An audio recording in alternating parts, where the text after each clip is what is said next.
Hello, A Taste of AZ listeners. I am your host today, Luke Irvin of A Taste of AZ podcast and magazine, and we are here in North Scottsdale, right off of Scottsdale Road and what's this road here? Greenway Hayden Loop. Greenway, yep. So we're right next to Scottsdale Quarter and Kierland, and that's probably the best landmark I could throw out there. So if you don't know where we are, then come visit Scottsdale and figure it out.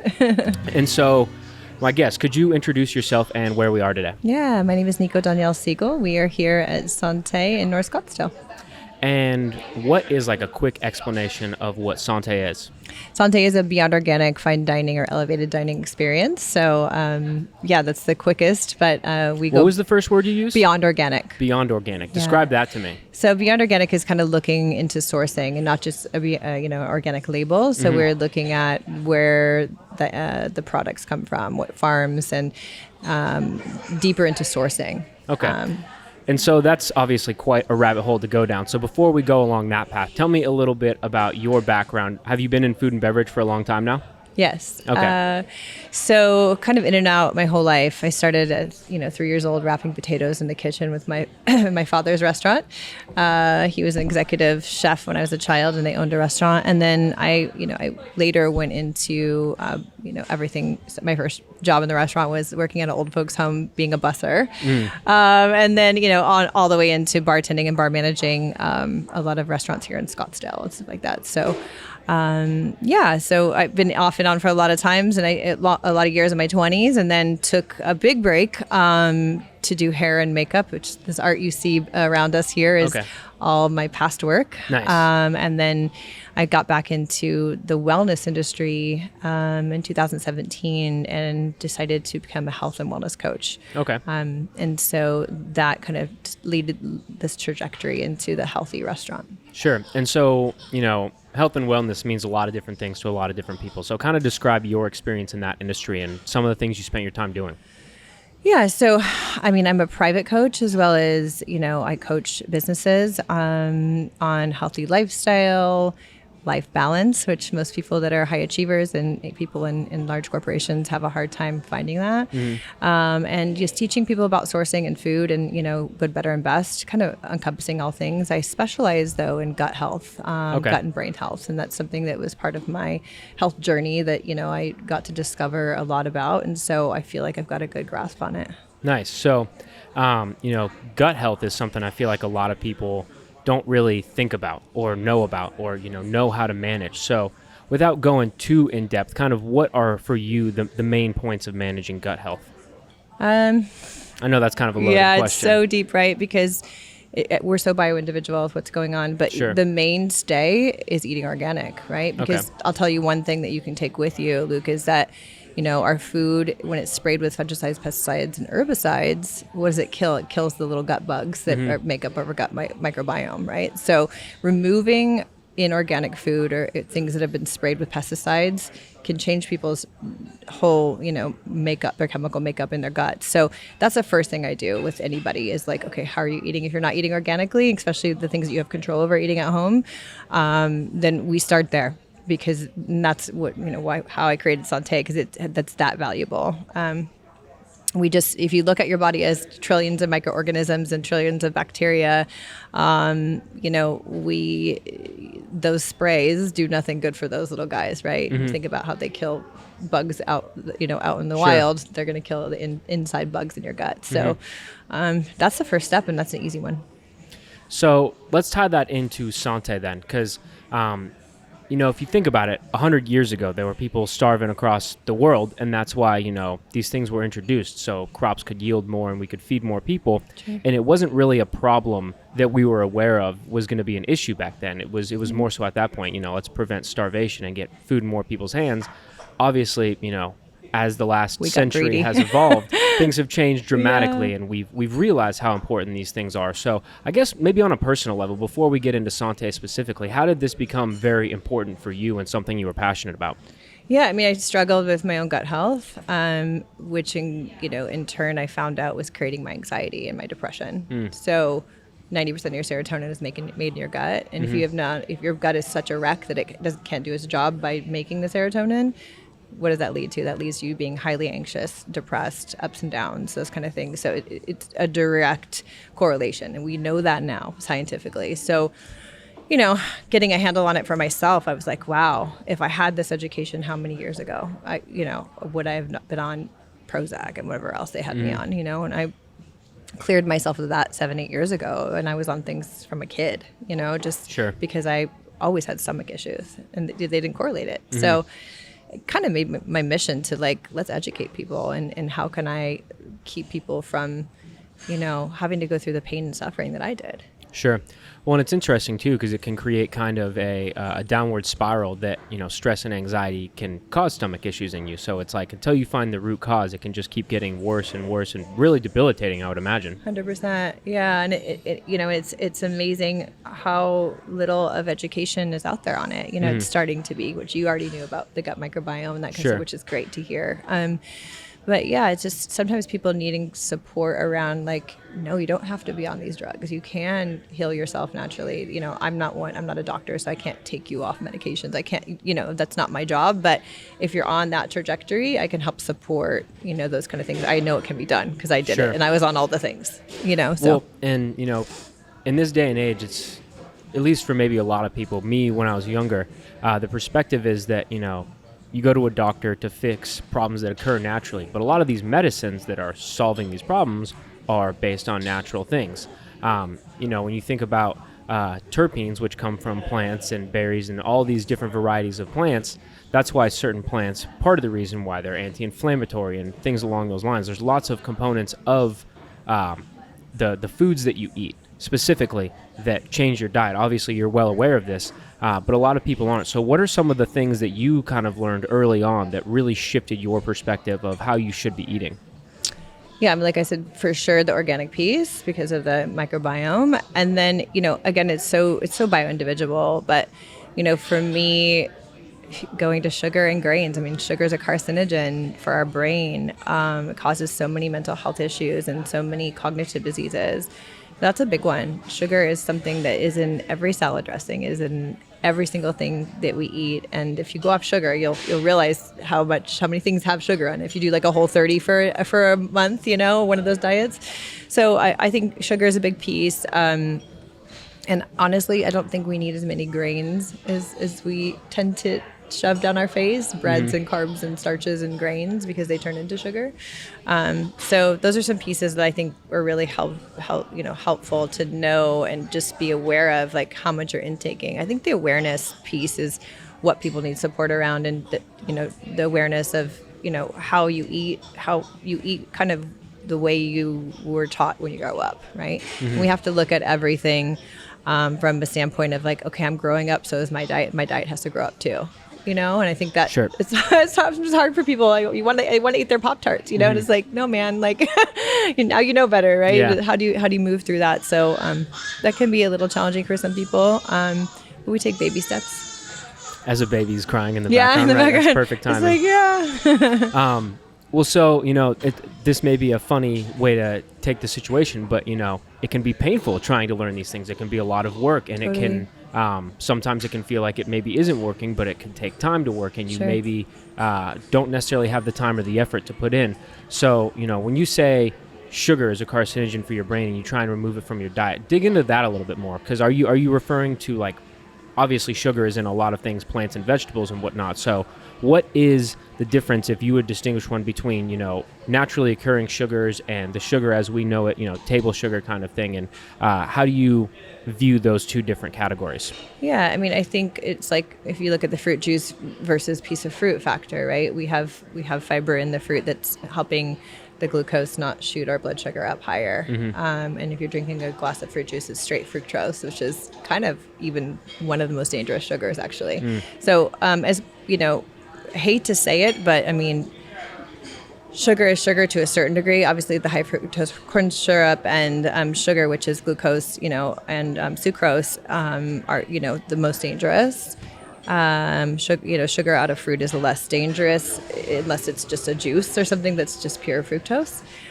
So eating a ton of fruit, you got to be careful as well. So I think there's a balance. And anything that's processed, man-made, you got to think about a little bit more, right? Why is it why has it been put together? And sugar is put together, white sugar is put together somewhere, and it's not found in nature. So things that are distilled into a place where they're man-made, you just know that that's not going to be the best jam for your body. Sure. So I would say if you are fighting, because I'm off sugar currently, and I do get sweet tooth city sometimes, and I just do frozen fruit. That I'll do put a few frozen fruit bits in a bowl and have that, or some blueberries or strawberries, to support that sweet tooth. But did I answer your question? Kind of. Yeah, Okay. yeah. So, as you're kind of learning these things and applying them to your own life and other people's life, what kind of changes are you noticing? How long does it take for them to unfold? I mean, I think everybody can relate to brain fog, when they're not eating clean and their gut health isn't right. I think you can see a change in about 2 weeks, removing sugar and a lot of refined carbohydrates out of your system. And at 1 month, it's really powerful. So, that's why they do that Whole30 diet, which is like no sugar, no caffeine, no fun, But I think 2 weeks, you're going to see a big change, and it's amazing. And then when you start feeling really good, you're like, okay, this is working. This is worth it. The first week can be a little rough, right? You get a little cravings, and it's a little tough. But yeah, I mean, I think that's the number one. If I could get people off sugar, that's the one thing that I would say. Well, and it's crazy too, because it really is changing your entire body chemistry. If you've done any base level of biology and whatnot, different chemicals are broken down in different ways and provide different nutrients. So it really is an incredible system that the human body is. So eventually, obviously, you decided to take your experience and open up Santé. Walk me through how that idea kind of comes into your mind. Yeah, for sure. I mean, I grew up in Scottsdale. I was born in San Diego and grew up in North Scottsdale in Phoenix, North Scottsdale. And I was here for 23 years of my life. Then I moved back to California. And fast forward to living in Europe, working in fashion, doing hair and makeup, all that stuff, just really understanding the sourcing there was so different. The food was so different. And that, it was... the food just tastes so amazing over there in Italy, and I just was like, what's going on? And then I came back home and I was just like, food just doesn't taste as fresh. Tomatoes don't taste like tomatoes, And even the organic, if it's not, if the soil isn't biodiverse enough, they lack in flavor too. So kind of was inspired by that, and then inspired by my mom had cognitive illness, and during COVID, I was coming back and forth to see her. And I've been friends with Nick for over 20 years. We used to bartend in Scottsdale together. And, I would come back and forth, and I was like, Nick, is there not any true, fully organic restaurants where people think about sourcing and where, they're using regenerative farms? And he's like, no, I don't think so. And I was like, I had a really hard time finding places I could eat too, because I was pretty low carb, pretty low sugar, or gluten-free. I do a lot of gluten-free. And, it was kind of through my own inclination that this was happening in LA, and there was lines out the door for all my favorite restaurants that were sourced beautifully, and that had those ideas in mind, the chefs that were making this happen. And there's a few restaurant groups that are outstanding that I love there, that I really, borrowed their philosophies. I've gone deeper than they do, actually, with the sourcing. But there was nothing out here. It was, it was very like Sam Fox culture and chain restaurants. And there's a few great mom and pops like Cell and some of these really beautiful fine dining restaurants, but they're not necessarily healthy, right? So I wanted also to create an experience that I think was missing. And that is the experience of people being able to dine together and being inclusive, right? Mm-hmm. So say you're a vegan and I'm a carnivore, and we want to go to dinner, we're going to have a hard time at any other restaurant in this town. Mm-hmm. I mean, I really think so. Unless we go to a steakhouse and I get the iceberg lettuce salad with some oil and vinegar, or you do if you're vegan, and I get, maybe get a grass-fed steak, probably not, but I get a corn-fed steak. And, then somebody's losing out, And so my idea was, let's compose beautiful dishes for vegans. Can compose beautiful non-vegan dishes for sure, but let's compose beautiful dishes so you can feel like you're having an elegant, elevated experience, while I have an elegant, elevated experience, because that doesn't happen. Sure. Your vegan places are very granola, they have options, they're bowls, it's just never like a beautiful, complete gorgeous veg dish. So that was something that I thought would be really good so everybody could celebrate food together, because what brings us together more than food? Yeah. It's really hard to find something, you know? Except maybe drinks, but... Drinks or music, right? Yeah. So, but we can have drinks together, but... And you can only have so many drinks if you're trying right. to maintain the health level. Yeah. Right, and be able to have a conversation. So that was my idea, and, you know, I think this belongs in every city, to be honest. Like, Sure. I think we're going to expand and create this in, you know, Austin. That's my next goal, possibly in Costa Rica. Okay.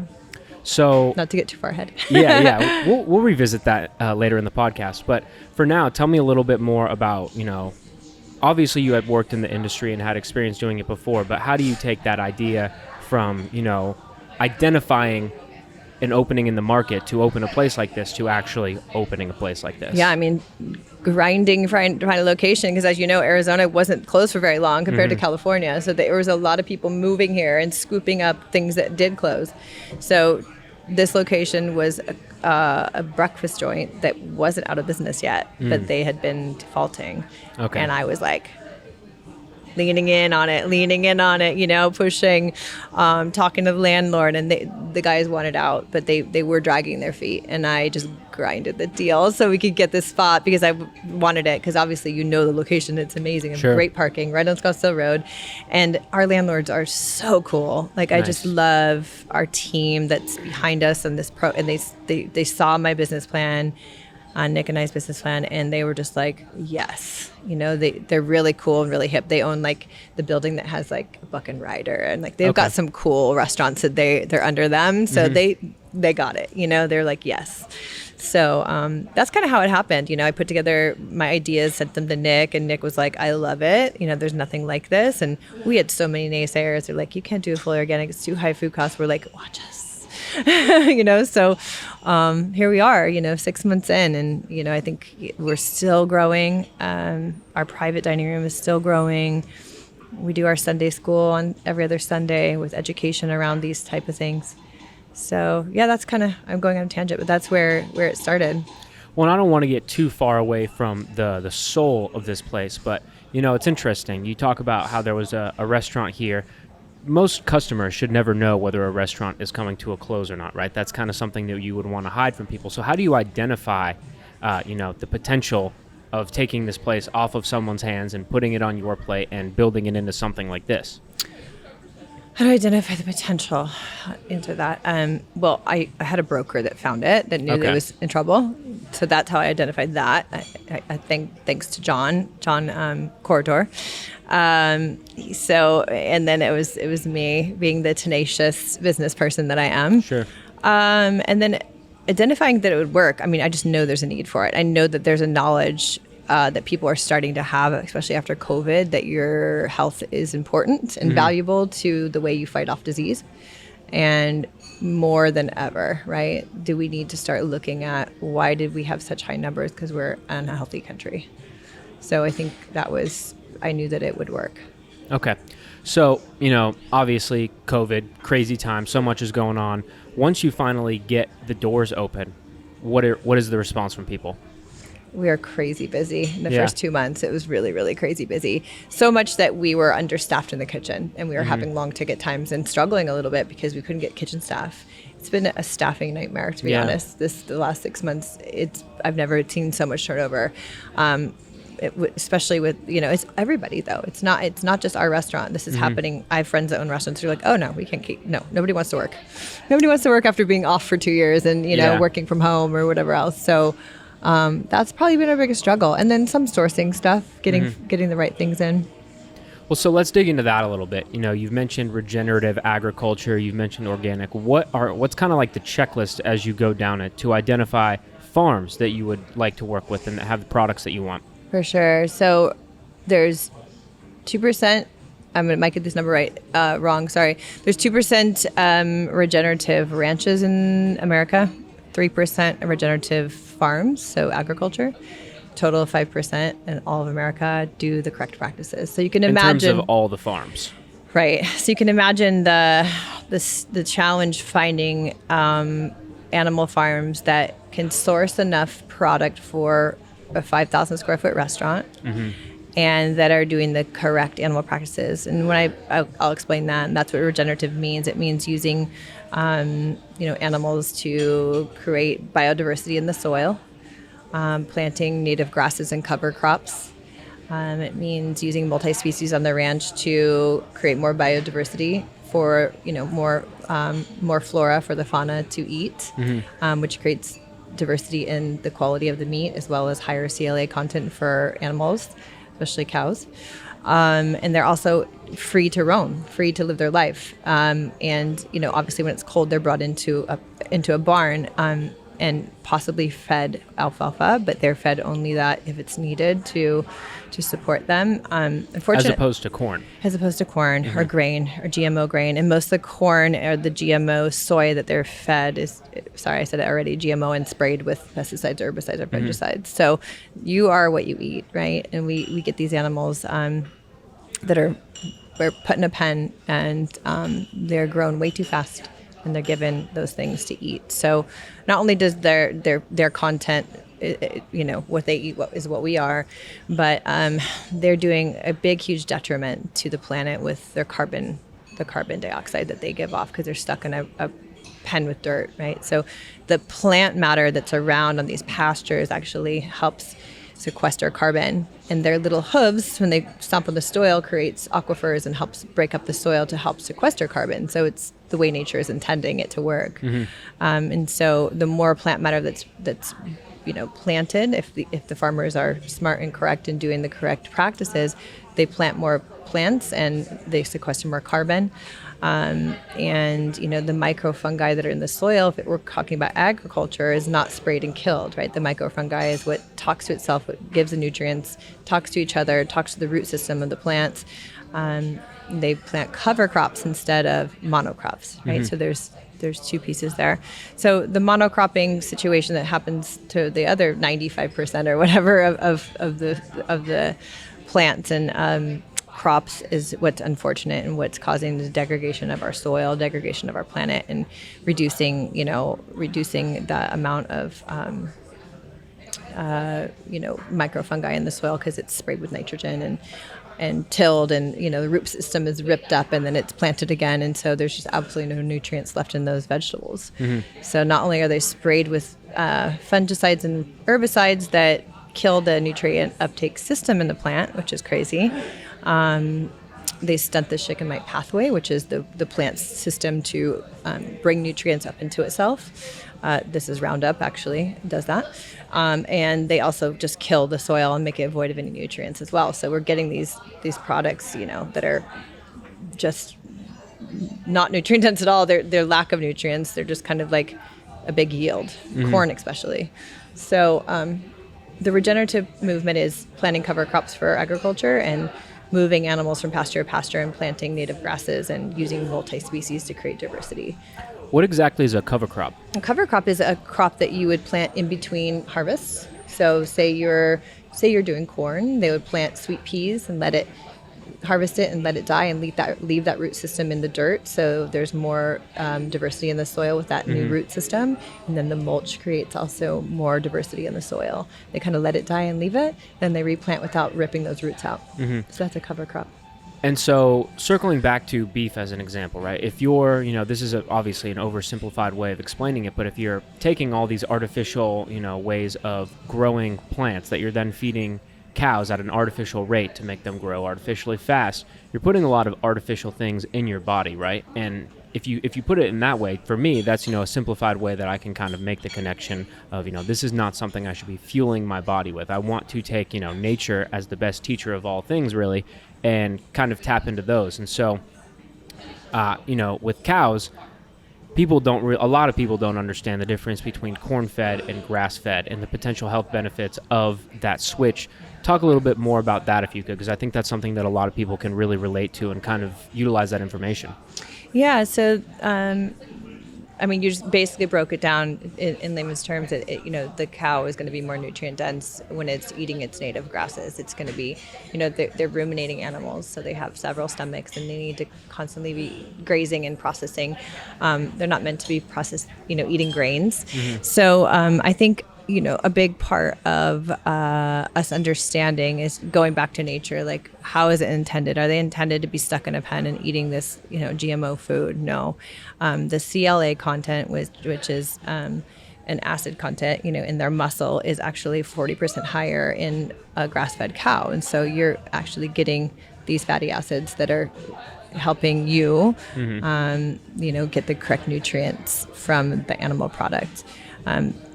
That's one of the simplest ways to put it, and just to understand that you are what you eat for sure. And if they're eating this corn, and they're fed all these GMOs, and they're fed things stuff with pesticide, and they're also, if you think about it, something that's interesting, and when a cow has a happy life as opposed to a cow that's scared to death its whole life, stuck in a pen, shoved through a processing plant. A lot of these farms that we go to have their own processing plants too. U.S. Wellness Meats, the guy John that owns that company has a little town in Missouri that's literally almost a whole animal farm, and so they process them there as well. So there's less stress on the cow. The cows release cortisol as well, just like we do when they're under stress, and so you're eating this meat that's been like stressed out and full of cortisol and fed all this crap. So excuse me, no, that's fine. But yeah, so I think it just goes down to happier animals make for tastier as well. I hate to say it that way, but it's also they've been able to live their lives and develop themselves naturally and eat their native grasses. Well, and that's something that people, it almost sounds, until you understand the science of it, it sounds like how would that really make a difference? But then the more you think about it, it kind of becomes intuitive as well. We did a podcast with Chula a while ago, and they mentioned the same thing with fish. Treating them a certain way, fishing in a sustainable manner, gives you a better product for a variety of reasons. One of them being, if you are stressing a fish out as you're preparing it after you've caught it, it's releasing chemicals in its body like cortisol. I don't know if it's the same for fish, but it affects the flavor and other things as well. So it kind of begs the question, why is everyone not doing this? If it's better for us, better for the environment, better for the animal itself. It's way more money. Grass-fed, and finding a grass-fed, grass-finished. Let's talk about that for a second, because unfortunately, they've found ways to call animals grass-fed when they're not necessarily grass-fed and grass-finished. They've found ways to put them on a pasture for 4 weeks of their life and then stick them in a pen and feed them corn, and they can call them grass-fed. So be mindful of that. How do you find out? You have to do your own research, there is a huge difference, and a lot of people say they like the marbling from corn-fed better. It tastes better, and I can understand that because they're fattier. But if you get a really beautiful, proper grass-fed, grass-finished cow from a great farm, it tastes amazing. So I beg to fight that whole corn-fed tastes better thing and more tender, because we have some pretty amazing fillets and pretty amazing bison fillets here that are really tender. So yeah, it is more expensive, oftentimes, depending on how you source. And, especially for restaurateurs, they're not looking into that. They look at the bottom line, unfortunately, most of the time. I think we probably are the only restaurant that does grass-fed, grass-finish in Arizona. Okay. So, part of, if you look at the business perspective, part of the equation for growing a business is money, right? And then the other is scale. And so not only is it more cost intensive to do the things that you guys are doing, but also scale wise it's more difficult, right? The fact that there are A, less people doing it, but B, these animals are living longer, which means you have to care for them longer, which is part of the reason why it's more expensive.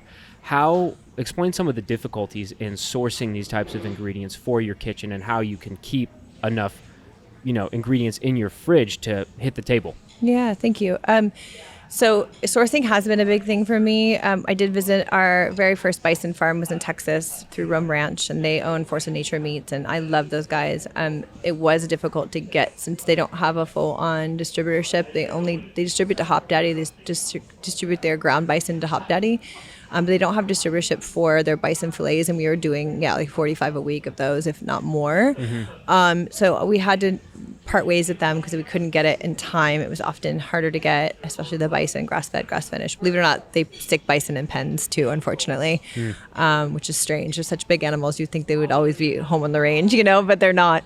Anything to make a buck, unfortunately. But so we moved through that product, and we started sourcing from the Midwest through. So I did look in Arizona. I've talked to every quote quote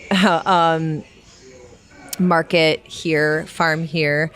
I love some of them. They're so lovely. Some of them are doing the really good practices, and some of them are also feeding alfalfa, which is still a grass, as long as it's not sprayed.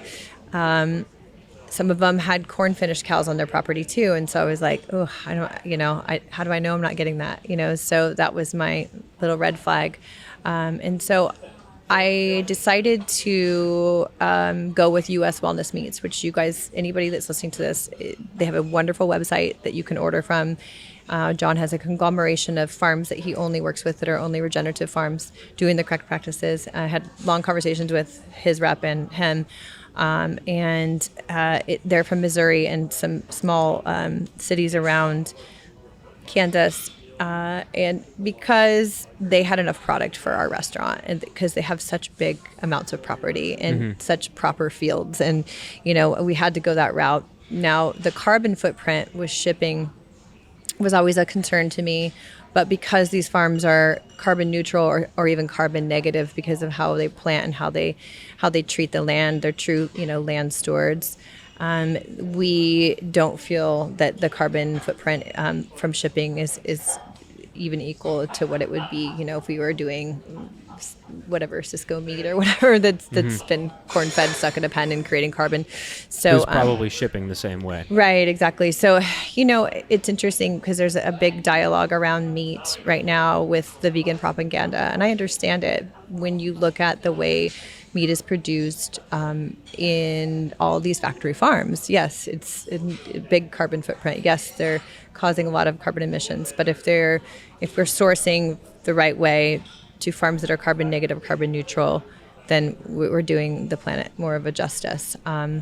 There is something you can look up, which is really interesting, on the Force of Nature website. It talks about the carbon emitted to create an Impossible Burger as opposed to a regenerative farm burger. It's really amazing to see how many pounds of carbon go into each one, and let me tell you which one wins. The regenerative burger, the burger wins over the Impossible Burger, which is, part of the vegan propaganda is like we our carbon footprint, blah blah blah. So it's quite interesting if things are farmed correctly and sourced correctly, we have a better opportunity to save the planet. And I'm no expert, nowhere near qualified to speak broadly about all the extremely complex systems of the world and humans, and me either. I feel no one really is, right? Yeah, it's too much information for anyone to truly understand, but at the same time, everyone needs to eat. If you look at the vegan diet, there are some people that kind of need to for certain health reasons, and so there's obviously a place for that kind of thing. But on a grand scheme, and if you look at it overall, there's certain components that you're missing in that diet that can lead to health issues if you aren't supplementing them with other things.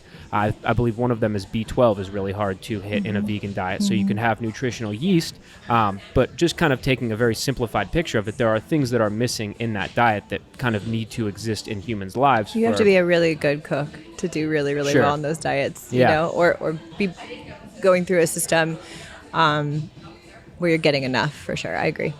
Well, and so to tie it back to make my point really is with beef or whatever kind of animal protein that you're consuming, you can either do, like you said, and go the Cisco route, or you can take the extra steps and pay the extra money to source the most responsible way of doing it. And I think that's really the way that the world is kind of trending overall. People are identifying that. And, as we spoke about earlier, we didn't really understand that was a problem many, many years ago. And now we're creating systems of regenerative agriculture and things like that. And there's businesses like yourself that you mentioned, you have to do the research yourself if you want to be eating ingredients that are truly good for you in a way that a lot of others aren't.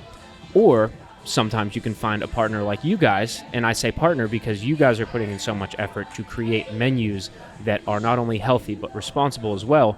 And if someone can trust that you guys are doing that and come in and eat the food here, that's huge for people just being able to live a normal life, because it takes an incredible amount of time to do exactly what you're talking about. It's been a large part of your life. So for sure. As you look at your menu, what are some of the items that people have been, that have really latched onto that kind of embody your mentality? The whole menu, sir. Sure, yeah, for so. sure. But if you're looking at, like I said, we were talking about before, the vegan pieces of our menu are pretty fantastic. But the meat, like the bison and our chicken. I mean, our chicken is a red French poulet. So it's a redneck chicken, they call them. And they get 2 from France every year, and they breed them on this farm. And it comes from Georgia. Okay. They live longer than regular chickens by a few weeks, which is a lot for a bird. And if you eat them, you'll see when you're eating them the difference in the taste, as well as there's no fat on them. They're not chubby birds. You get a half a chicken and you can actually eat it and not feel stuffed and gross.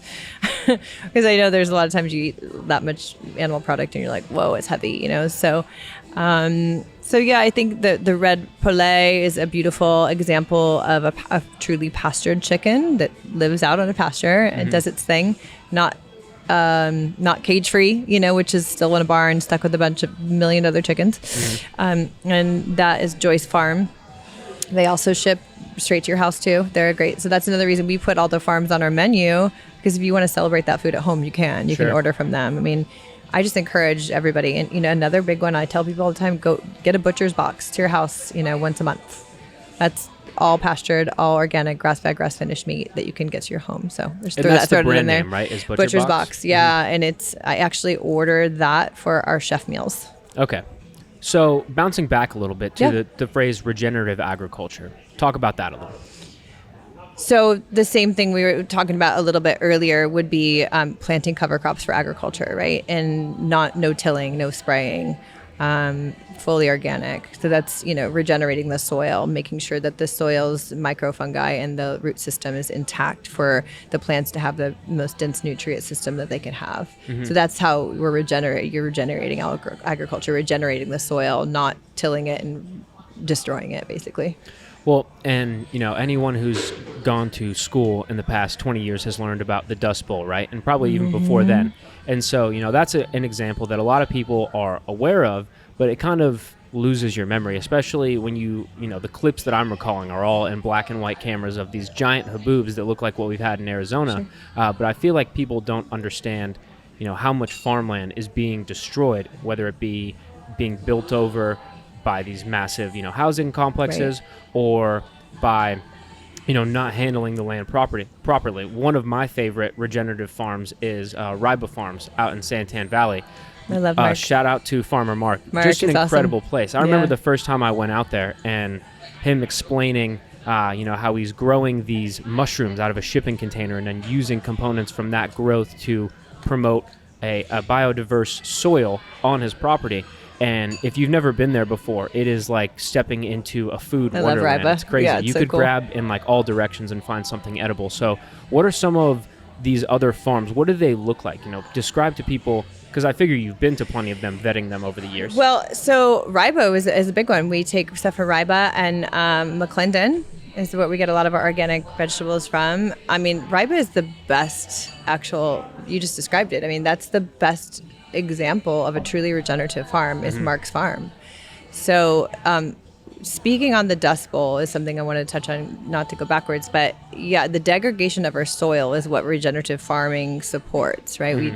If you look, and everybody that works here has to watch the movie Kiss the Ground, because it's a great example of what's going on our planet, and that turned my world upside down when I watched it. To see the degradation of soil, to see that we'll be desertified if we keep monocropping after the next 60 years. They're saying we have left of monocropping and we're going to destroy our planet. So yes to making sure that people watch that movie, and yes to understanding that the regenerative farming aspect is going to support the non-degradation of our soil. So the tilling and the over-tilling is what we're doing to create the ground to not even be intact anymore. There's no root system. There's no anywhere for the aquifer to bring the water down. It just runs off. So describe what tilling is. Tilling is those big machines that you see that break up the ground, rip the root system out, and they get it ready for seed to plant. And why is that a thing? I think there's a thing from since the 30s, just to be faster with being able to plant crops faster and money. Sure. And so, at Farmer Mark's, one of the things that he does is just creates what he calls a compost tea. He has these machines that he even, spins the water in a certain direction, which I figure you're aware of. But for people who aren't, he does it to charge the water with a certain frequency. And that might sound, a little bit different. But nevertheless, if you've had any of Mark's products before, if you've been to the farm, it's something that is really kind of hard to wrap your head around that exists in Arizona. Just a giant canopy of ice cream banana trees.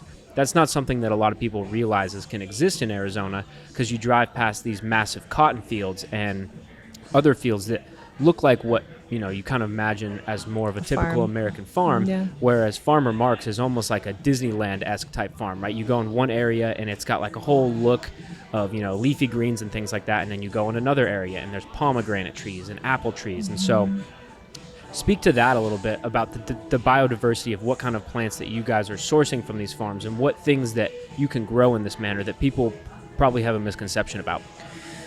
Yeah, I mean, gosh, that's a big question. Let me go back to what was it again? Well, I mean, we do a lot of microgreens from Mark. Mark has a lot of great, unique things for the restaurant, but we have to source from farms that can grow a little bit more of product for us. Sure. So there's like McClendon, and there's a few farms in California that we source through McClendon.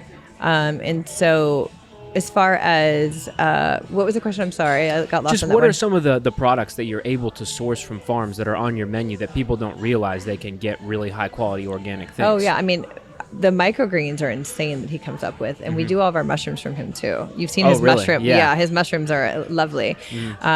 We do as much as we can from him that fits within the menu too. Obviously your whole menu is comprised of these types of ingredients, but yeah, it's hard to speak to. I mean, I'm trying to think of all the things where we get what, and Chef would probably know a little bit better, because it changes all the time too with the season. So kind of depending on what, we just put our new spring menu out. So we're doing watermelon salad right now and Brussels. Those are really good in the summer and that kind of things too. So, we really want to speak to seasonality too, because that's when food tastes the best. And we forget, strawberries we shouldn't be having strawberry whatever in the dead of winter, even though we are in Arizona, right? So the seasonality piece is part of Santé as well. And that's something that I feel like a lot of people are detached from, right? Especially if they're not purchasing from farms. They don't necessarily understand the seasonality, but that's something that Mark has actually mentioned to us is, why, I don't even know the seasonality of tomatoes. I figure they probably grow in summer, but you shouldn't get tomatoes off season if you want it to be truly fresh, because they're coming from the other side of the world, because the seasonality of the world is reversed like that. So are there any other misconceptions that you can kind of speak to about what people don't really get when they're sourcing their food, especially working with individuals in your past?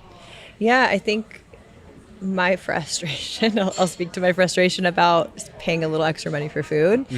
It's a bummer, because people will pay $6, $7, $8 for their crappy coffee from Starbucks, but they're like, oh, a steak for $18, it's a lot of money, So it's funny to me where their head is at around what's expensive and what it means to spend money on yourself, right? You'll wear your Celine bag, but you don't want to buy organic. What's going on with your brain? What's happening there? So I'll speak to that. That's something that frustrates me a little bit, that people don't get, that I think there's a lot of value into just making sure you're taking care of the only temple you have, which is your body and your brain, and so that's one that's... I got one of the farm boxes from Mark one time, and I don't remember how much it cost, but it couldn't have been more than $50. I mean, this thing was, like a 2x2 box full to the brim, and he hooked it up a little bit because we love Mark. But I struggled to use all the food, and not just to incorporate it into dishes because there's so much of it, but also it's stuff that I haven't eaten before. Unique. And that kind of plays into what you're talking about. Monocropping is also not only educating yourself about the sourcing of the food and what is going into it, but the different types of food that you can eat to hit certain nutrients. So when you think about a balanced diet, what's something that maybe a lot of people are missing in their lives? Think about the color of your food, right? Okay. I think that people are missing color in their diet. And if you think about color, The things that are of color are normally the highest in phytonutrients, the highest in, antioxidants, cancer fighting, that build your cells, build your mitochondria. So squashes, different color veg, bitter veg. Bitter veg has a lot of great things for the body as well, purifications for liver and those kind of things. So don't be so scared, play with it, add some, olive oil and lemon and, play with these things so you can really start to broaden your palate. I think people are scared of things they don't know how to play with. So I find the colors are what people are missing. People are like, oh, I eat my broccoli and I have my, little lettuce, iceberg lettuce salad, and I've got my greens, but the colors, the phytonutrients, eating a rainbow is so valuable to your health. And it's funny, too, because when I think about one word that I would describe riboforms with, color would probably 100%. Be that word. Mark's shirt and everything in there. Exactly, it just looks like his shirt, right? That's awesome. He's so great. His tie-dye shirts every day. I love him. No, he's so lovely. He came and spoke about irrigation and farming and stuff at Sunday school. So talk a little bit about Sunday school. What is that? Sunday school is an opportunity for wellness professionals or farmers or people in this conscious kind of community to come speak about their gift or whatever their gift may be, to give back to the public. So I wanted to create a space where if people want to get educated about these things, they could get educated for free about these things. We've had beautiful naturopaths come talk about gut health, heart health. We've had Mark come speak about watering systems, irrigation, his farm, where he started. We had Dory from Green Living magazine last weekend talking about how to swap eco-friendly swaps in your all the way from, your home to your beauty care routine and everything. She talked for an hour and a half, like just filled with amazing knowledge. She owns that magazine, so she's just like the bomb. So I just think it's a lot of people don't know about it yet. So we're starting to, get a little bit of growth around that. But it's such a cool opportunity for you to come and learn from these really amazing humans. And what does that look like here? How does it take place? Where does it take place? Yeah, in that private dining room, the soiree room, which is there. It holds about 20 people. If we need to move it out into the dining room eventually, we could. We have a screen in there that they can play their slideshows and or their presentations on. And it starts 9 a.m. It's normally one Sunday or two Sundays a month, depending on how many speakers I have lined up. You can check for it on our website on lovesanté.com. It'll be under calendar events right now. I'm working on new speakers for the next couple events, but normally it's up there along with any of our other events. But yeah, it's an hour to an hour and a half long. Normally people just coming in and giving, and then everybody normally stays for our fun brunch that we have DJ with afterward. So yeah, that's on this Sunday. It's pretty early, so you have to be a true trooper to get here on a 9 o'clock on a Sunday morning. But I'm up at 6 a.m., so I would do it. Yeah, I feel like people who are interested in those kinds of things probably are up that early. Yeah, I'm interested in it, but I'm not up that early, so I don't know if you'll see me at one soon. But maybe I'll squeeze it in. Yeah. So looking around this restaurant right now, it's beautiful. You've got this epic bar. You've got greenery and whatnot. Talk a little bit about what you kind of wanted people to feel like when they come in here before they eat. Yeah, so the vibe, I describe the vibe as 1920s and 30s Hollywood Regency. Remember old Hollywood meets bohemian chic, right? Okay. So if you're feeling that as I say it, there's a lot of brass and pink and emerald greens and cognac colors and biophilic and ingredients, which is like the moss walls and all the greenery hanging. Biophilic is represents you feeling as nature is inside, supporting that outdoor feel. So all the wood and all that stuff in here. So I wanted people to feel like they're in a sexy restaurant, not in like a granola bowl place, which a lot of healthy food places are kind of like not that sexy. So it's a pretty sexy restaurant. Would you agree? I would agree. Yes, it's beautiful. It's beautiful. Yeah. And then our affirmation wall, which is right there. You can find your affirmations. You find positive affirmations or words, whatever you're drawn to. We tell people that whatever you're first drawn to, that's your word for the day. Okay. I see create now as we're making a podcast. Yeah, so I guess that is my word. That's your word. I love it. And I mentioned the bar as well. Talk a little bit about your bar program, your coffee program as well. Awesome. Thank you.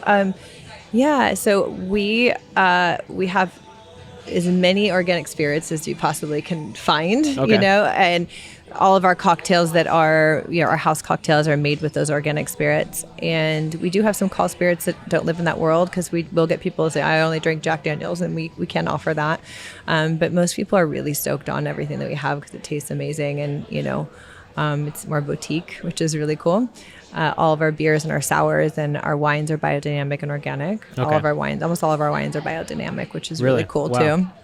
And then we have a big cocktail menu that's a mocktail menu. Okay. So I don't really drink alcohol, and I will, have one here and there. But for a long time when I was dealing with my health and my gut issues, I couldn't drink alcohol. And I would go to a restaurant and be like, okay, I could get a Diet Coke, or I get a cranberry juice, or I could have them make me some syrupy sweet, pretend mocktail that was not very good. And so we use Kin Euphorics, which is a woman started the company, and they're nootropic cocktails. So they use L-theanine, L-serine, 5-HTP in their mixes. And so they give you a little bit of a brain boost. So we use a few of those to make mocktails. And we have... a homemade, our spicy or smoky apple cider tastes like some kind of amazing, cocktail with a burnt cinnamon. It's just ridiculous. People think it's a bourbon drink all the time, and it's not. So there's some proper mocktails here, which is really cool for people in the health industry. We have a ton of naturopaths that come in here, a ton of DOs, a ton of integrative doctors that come in here and here all the time, and they eat here. They send their patients here because they're like, listen, we know the food's clean and we can have a mocktail, and they know what alcohol does to the brain after too much. So, and then we have our coffee bar, and that is my pride and joy, because we sell Purity Coffee, which is a coffee that is triple tested for mycotoxins. So mycotoxins are what mold creates, if it's activated, basically. And that's, the toxic thing for your body. And over 90% of coffee has mold on it, unfortunately. That headache, the jittery, all that's normally because it's a moldy coffee, not necessarily for the caffeine. Sometimes jittery from caffeine, but oftentimes the stomach aches, all those things come from the mold. Interesting. And so you have a grab-and-go market as well, correct? We do. That's my baby. It's wonderful. We sell all the pastries are gluten-free. A lot of them are made with, most of everything's made with coconut sugar or monk fruit sweetener. We have our homemade bread program, too, in the Grab and Go. So you can take home a loaf of sprouted organic sourdough bread or a loaf of gluten-free bread that's outstanding, because it's really hard to find gluten-free bread that's outstanding. And then we have wraps and salads. Our wraps, we have gluten-free options in the wrap, and regular tortillas as well that are organic. And we have salad options. And we sell Kin Euphorics in the can, which are little cocktails in the can, mocktails in a can. We sell sparkling botanicals, which I don't think anybody in Arizona carries those yet. We have a lot of things that aren't here in Arizona yet, or very few places you can find them, which makes me happy. And how is it that you're selecting these specific items? Is it purely driven by your search for them, or are people kind of approaching you asking for these specific items as well? It's all me. Yeah. Yeah. Brands that I really think are outstanding, that are unique to the Valley. Like I said, the sparkling botanicals, I'm going to give you one before you leave. They're the most tasty. The LaCroix was a big hit for a while, and this is like LaCroix on steroids because it's made with real botanicals, not quote natural flavors. Sure. And they're fruits and botanical, and they're less than 25 calories, but they have no sugar in them, and they're just out of this world. So we carry those. Those are new. I really don't know anybody else. We make a lot of our cocktails with those too. Okay. So, and then like I said, the Kin, I think La Grande Ange carries maybe the Kin, the little Kin cans that are up there. I don't know if they carry their cocktail stuff, but yeah, there's really nobody in the Valley. We're one of maybe 2 people in Arizona that carry that too. So I like to be a little, bring some unique things that people haven't tried. I'm nerdy on that. And then obviously some of the pastries are my recipes as well, because I like to make stuff like that. So obviously we're kind of transitioning from springtime into summertime. It's getting way too hot already. Are you guys having an update to your menu anytime soon? Is there anything else that's going on that you want to share with people before we wrap it up? Yeah, we just changed our menu. So we're doing, like I said, some seasonal veg and some seasonal salads. We started doing this beautiful big eye tuna salad or ahi salad, excuse me. We changed from big eye tuna to ahi. We changed from a salmon belly crudo to a whitefish, really light whitefish crudo. We have a really beautiful grilled watermelon salad. Ooh, I've not had grilled watermelon before. It's pretty neat. It gives it a really awesome flavor. We also changed a couple of our fish dishes. Yeah, there's definitely some new stuff for the spring, summer. We're trying to always keep going with that. Very exciting. Well, it was such a pleasure sitting down with you. I feel like we could keep going on lots of different things for a while. You're so knowledgeable too. I love it. It makes me so happy. Yeah. I appreciate it. And, you know, a large part of that is working with people like Farmer Mark, right? You know, I am not going to sit down necessarily and read articles for a long time to find all this stuff.